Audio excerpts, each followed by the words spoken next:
دوستو، آج امیر لوگ اپنے بچوں کو دولت کے بارے میں کیا سکھاتے ہیں جو غریب اور درمیانے طبقے کے لوگ نہیں سکھا پاتے۔ کتاب کا تعارف ہے رچ ڈیڈ پور ڈیڈ۔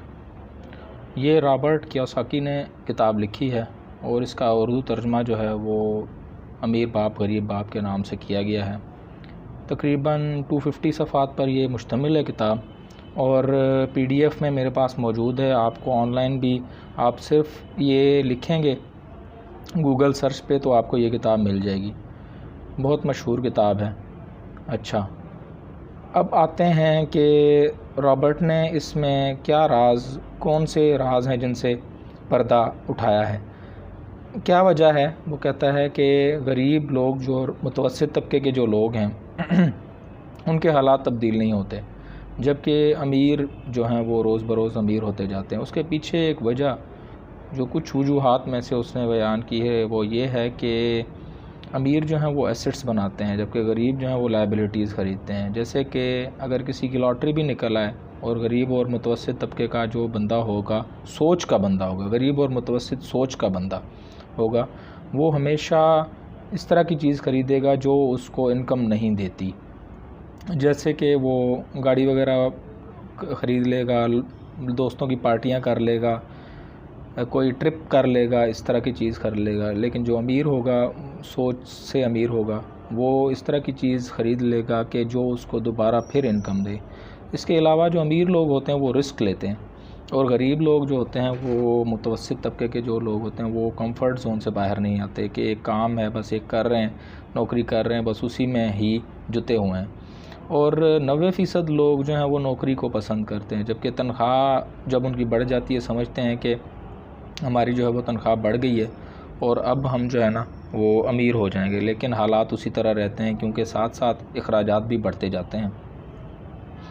امیر لوگ یہ کرتے ہیں کہ پڑھے لکھے لوگوں کو نوکر رکھتے ہیں اور خود سکون سے زندگی گزارتے ہیں، جبکہ متوسط طبقے کا جو بندہ ہوگا، سوچ کا بندہ ہوگا، وہ ایسے کرے گا کہ ہر کام خود کرنے کی کوشش کرے گا۔ اس میں وقت بھی ضائع ہوگا اور ہر وقت جو ہے وہ ہر کام، کیونکہ ہر بندہ نہیں کر سکتا، اس وجہ سے وہ فرسٹریٹ بھی ہوگا اور آگے نہیں بڑھ سکے گا۔ اسی لیے بل گیٹس کے بارے میں مشہور ہے کہ وہ کہتا ہے کہ جب جو مشکل ترین کام ہوتا ہے نا وہ میں سب سے سست بندے کو دے دیتا ہوں، تو وہ اس کو جو آسان طریقہ ہوتا ہے وہ ڈھونڈ نکالتا ہے۔ جیسے آج کل ہم کمپیوٹر استعمال کرتے ہیں تو اس میں شارٹ کٹ کیز ہوتی ہیں بہت زیادہ، یہ وہی سست بندے ہی ہیں جنہوں نے یہ ایجاد کی ہیں شارٹ کٹ کیز۔ غریب پیسے کے لیے کام کرتا ہے، جبکہ امیر جو ہے وہ پیسے کو کام پر لگاتا ہے۔ اس کے بعد رابرٹ نے یہ بھی بتایا ہے کہ انکم کے 4 ذریعے ہوتے ہیں۔ ایک تو یہ کہ آپ نوکری کر لیتے ہیں، دوسرا اپنا کام کرتے ہیں، تیسری انکم ہوتی ہے پیسیو انکم، جیسے کہ آپ کی کوئی گھر ہے جس کا کرایہ آپ کو ملتا ہے، کوئی دکان ہے جس کا کرایہ ملتا ہے، اس کو پیسیو انکم کہتے ہیں۔ اور چوتھی انکم ہے پورٹ فولیو انکم، جیسے کہ اسٹاک ایکسچینج وغیرہ ہو گئے، یہ پورٹ فولیو انکم میں آتا ہے۔ اس کے بعد اس نے بتایا ہے کہ انسان کو بیچنے کا فن آنا چاہیے۔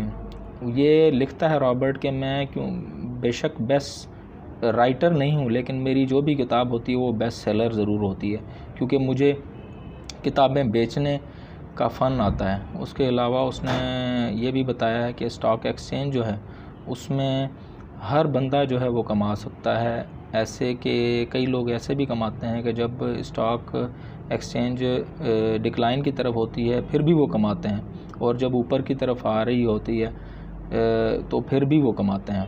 تو صرف آپ کو کمانے کا گر آنا چاہیے۔ بہت ساری فیلڈز جو ہیں وہ آپ لے لیں، ان میں ساروں میں تھوڑا تھوڑا انویسٹ کریں، بجائے اس کے کہ ایک ہی فیلڈ لیں اور اس میں سارے پیسے لگا لیں، اور وہ اگر ڈکلائن کی طرف آ گئی تو مارکیٹ میں سارے آپ کے پیسے ڈوب جائیں۔ تو یہ بھی اس نے طریقے مثالیں دی ہیں اس میں۔